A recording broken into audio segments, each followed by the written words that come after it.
I was severely out of my element for this.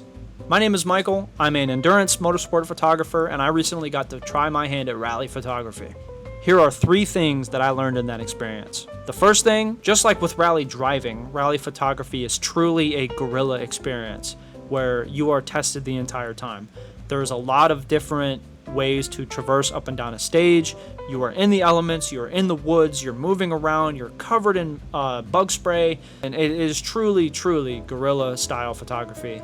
And that's one of the things that I love about motorsports photography in general, is that you are not in a studio.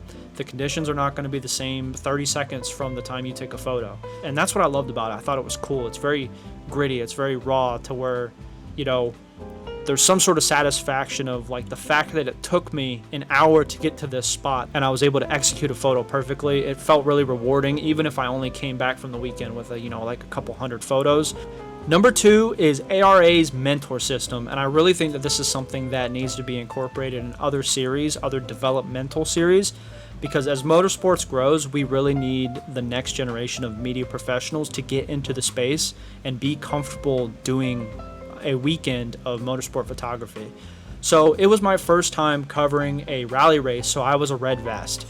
Now I was limited to certain spots, but the only way I could get on stage in the other spots that other media members are is if I was accompanied by a blue vest. Now they have this mentorship program where a blue vest can take me with them throughout the weekend.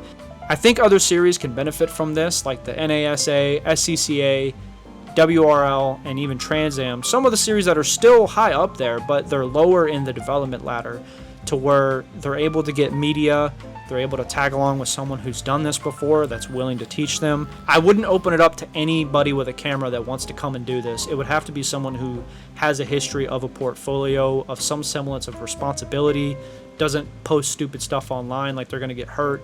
Because at the end of the day, people can get hurt. But I think it would be a good way to mentor the next generation of media professionals.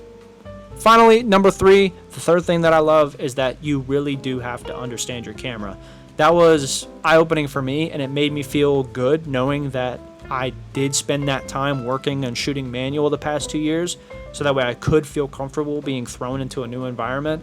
That's something with endurance photography, because the races often are so long, you're a little lax with your settings to where, if something happens, they'll just come around again. I can try again in another lap or 2. So it really forces you that you have to be on point the entire weekend. Those are the 3 things I learned. Hope this was eye-opening for you. I cannot wait until I get out to the next rally. I don't know when that will be, but I absolutely loved every second of it. It was a challenge, it was hard, but it was so much fun.